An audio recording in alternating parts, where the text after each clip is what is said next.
Un ciel bleu, un climat doux, nous sommes sur la Riviera française. De Cannes à Menton, la Côte d'Azur étale ses charmes méditerranéens. À Nice, au XIXe siècle, on remodèle pour les premiers touristes le sentier qui longe la baie des Anges. Et on invente la célèbre promenade des Anglais. Alors Nice, c'est l'invention de la villégiature. Toute la société européenne vient à Nice l'hiver et les premiers à venir, ce sont les Anglais. Et les Anglais ont cette intuition, ce goût pour la mer, pour le grand paysage. Ils aménagent ce littoral. On y vient pour s'y retrouver. C'est un grand rendez-vous social.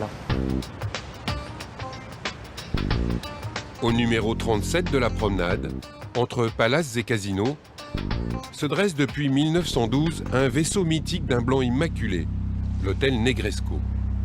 C'est un mythe architectural. C'est la grande aventure des années 1900 avec cette passion pour le grand classicisme français. Et donc regardez cette façade, elle est rythmée de pilastres, ornée de chapiteaux, c'est du vocabulaire classique français. Et puis voilà, moi ce qui me fascine, c'est le palmier, ces grandes lettres lumineuses sur la Côte d'Azur. Voilà, c'est ça le rêve du Negresco. Derrière la beauté de sa façade Belle Époque, se dévoile l'âme de ce palace pas comme les autres, avec son salon royal et son grand dôme de verre classé monument historique, protégeant un lustre colossal de 16 800 pièces de cristal. L'hôtel Negresco, c'est grand comme un îlot urbain. Et au centre, il y a cette grande cour qui vient éclairer cette grande verrière centrale. C'est un peu la mémoire de l'exposition universelle de 1900, du Grand Palais. Voilà, ces grandes structures métalliques, de verre, de vitraux. C'est magnifique. Dans les halls, les escaliers, les étages, partout des œuvres d'art. Une collection de plus de 6000 pièces retraçant 5 siècles d'histoire française. Du style Louis XIII au contemporain, en passant par le baroque et l'art déco. C'est Jeanne Augier, la maîtresse des lieux depuis plus de 50 ans, qui a voulu faire de son palace un musée. Ce salon fait revivre l'esprit de Versailles avec ce portrait rarissime de Louis XIV. Il n'en existe que 2 autres exemplaires, un au musée du Louvre et un dans le château du Roi Soleil. Le plafond à caissons et les pendules datent du XVIIe siècle. Le Negresco est si singulier qu'il abrite des ateliers d'artisans d'art, des argentiers, des marbriers ou des tapissiers décorateurs qui veillent sur les trésors du palais.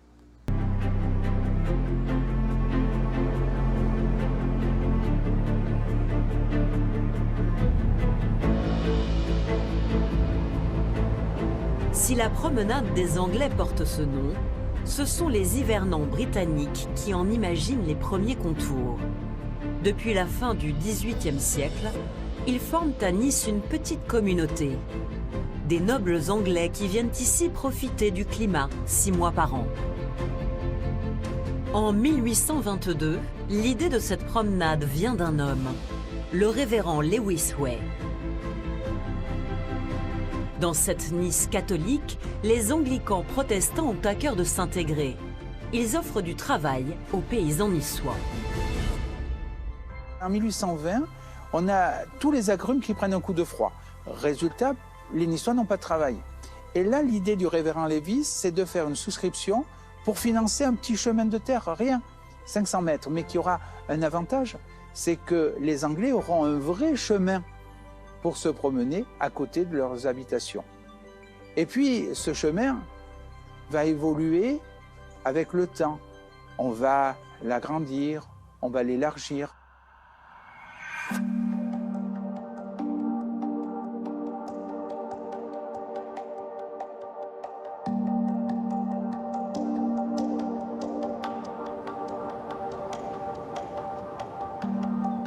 La promenade des Anglais, c'est un des lieux uniques au monde, tout simplement par cet arrondi. Vous prenez un papier, vous dessinez la courbe, vous rajoutez un palmier, vous rajoutez la coupole du Negresco, vous le présentez, les gens vous diront c'est Nice.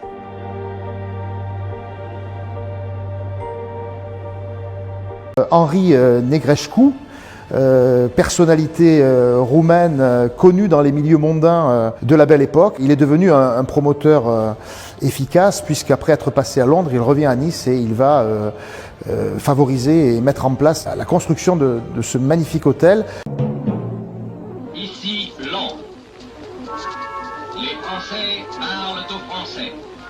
Et le Negresco, aussitôt sorti de terre, eh bien, se retrouve perturbé dans son activité par la Première Guerre mondiale, puisque c'est l'époque où Nice va devenir non pas un lieu de combat. Pendant la Première Guerre mondiale, il n'y a pas de combat à Nice. En revanche, Nice va servir d'arrière, c'est-à-dire de point de repli pour les malades, convalescents, blessés de guerre. Et comme d'autres lieux de villégiature, et en particulier des hôtels, Negresco va devenir un hôpital de guerre. Un hôpital de guerre qui va servir de lieu d'accueil pour les blessés, pour les malades et pour les réfugiés.